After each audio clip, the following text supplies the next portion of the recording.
Alright guys, I just thought I'd do a little review on my '05 Suzuki V Strom, or the V Strom as it's commonly known as. It's a DL650. It's a V-twin. To put it short, anybody interested in buying one of these, it's a very good bike. It's very hard to fault, especially for the price that they're going for these days. Now this is the '05 model, so it doesn't come with ABS, and to be honest with you, this bike kind of needs ABS, so that is one problem with it. The rear tire especially is not the best, but anyway, before I get into all that, I just want to say that where I'm coming from, I've been riding bikes for 7 years now. I've had 125s, 250s, a few 600s, and an 800, most of which were sports bikes. This is my first proper trailie now, and it's completely different. The first thing you notice is obviously the lack of power top end, and the slightly top heavy, but on this particular model it is absolutely fine. I thought it'd be a lot more top heavy than it was. I've actually test driven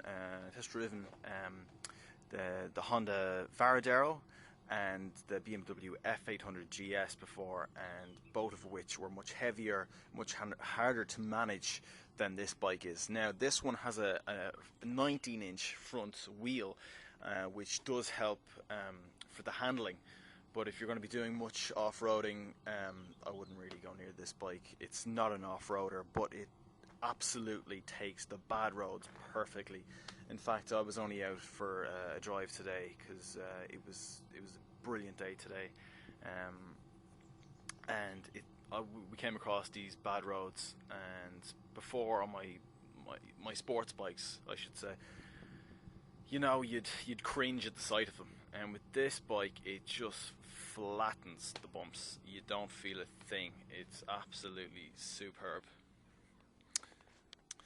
Right, the negatives of this bike are the finish of the bike is not particularly the best. There are a lot of screws here and there. The general frame of the bike is getting a little bit rusty in places, but if you take good care of it, it shouldn't rust up too bad, and realistically it's just cosmetic problems. The engine itself is absolutely perfect. It's the same engine, just detuned from the SV650, which we all know is bulletproof.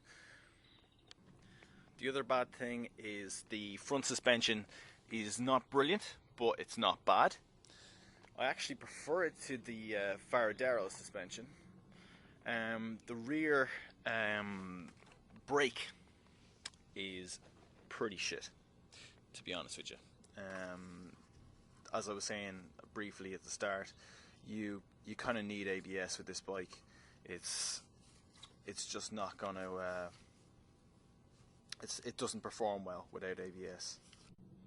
In the dry weather now, you don't notice much of a difference between ABS and non-ABS, but in the wet you do. And I'll just say as well that coming from sports bikes to trailies, you have to really get an understanding of how different the bike is, because I'm not even fully used to it yet. Mind you, I've only had the bike a month, but that rear brake now, it locks up the rear wheel quite easily, and it's something you have to get used to. I know a lot of people only use the front brake anyway, and I wouldn't entirely recommend that, but definitely more front than rear with this type of bike. The tyres that I have on this are a front Michelin Anarchy 2. They are a wet, semi-knobbly tyre, and they have performed absolutely perfectly the last 2 weeks which I've had them.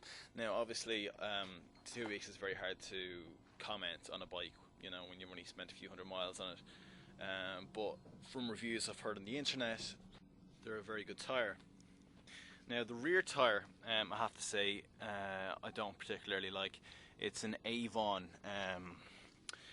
The name of it is Strom ST, and no, I don't particularly like this one. They're only 80% true, and they don't particularly handle as well as I would have liked. Now this could be just the way the bike drives anyway, but if I was changing, or when I change in the future, I will be changing them to match the front and get Anarchy 2s on them as well, as I'm pretty happy with the front. The extras which I have on this are the handguards, heated grips. I installed a 12 volt socket in there as well underneath the seat, which is absolutely brilliant. Today actually was powering my GPS off it. Only cost a few quid, and really they're totally worth it. I have it under the seat for the moment until I decide where I want to actually leave it, but actually under the seat is perfect really, because you can run it under the seat along here and actually catch it here and run it straight into your tank bag. But if you're using a tank bag, just be careful not to scratch the tank, obviously. What else? I have the 3-piece panniers. I've got the top box and 2 side panniers, but the side panniers that came with this are just too big, and I'm actually going to change them. The screen, I have ordered a new screen. This one does buffet a lot, and you'll find many V Strom owners complaining about buffeting a lot. The best thing to do for that is to get a thing called a Madstrad bracket. Unfortunately, they're only really common in the States and Canada, and you'll struggle to find them in Europe at all. Hopefully they'll get them out here soon, but I've actually ordered a Skid Marks large screen. Only cost me €65, which I think is you can't go wrong really. It's more or less the same mold as the GV. I've also ordered crash bars, and I've also ordered a fender extender here to stop the mud coming up. Now what a lot of people do is they get a bash plate or they get a belly pan for this, which does fill out the bike a lot and very well. I'm not sure if I'm going to do that yet. I'm not sure if it's worth the extra few bit of cash, you know. At the end of the day, most people who buy V-Stroms don't buy them for the looks, and I didn't really buy this for the looks, although I must say it's starting to catch on. Right, what more can I say? The fuel tank has got excellent mileage on it, I must say. Phenomenal mileage, something like 55 miles to the gallon. I'll put it to you this way: I got 150 miles out of 14 litres, and this is a 22 litre fuel tank, so you know, pretty good stuff. The bike is very torquey. I'm sure you'd have absolutely no problem carrying a lot of luggage on that, and it would still have loads of power left over. The bike handles like a dream into the corners. It doesn't feel top heavy at all for the type of bike that it is, and I must say I was very impressed by it. I was on the bike for 2.5 hours today and didn't feel any aches or pains. Absolutely loved it. In fact, I still could have gone on and done more, only for I reached the end of my destination. I suppose last but not least, would I recommend one? Yes, I would. For the money you pay, especially, this bike, it's fantastic. Like I said, if you're going to buy one, try and go for the ABS model. I think it'll be worth it, really. Worth the extra few quid. But if not, if you can only get a non-ABS, don't worry too much about it. This is a non-ABS, and I love it.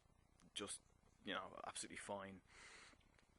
One more thing I forgot to mention to you is I have a center stand on this, which is a godsend for doing the chain on this bike. Any questions or comments, just write them below. But other than that,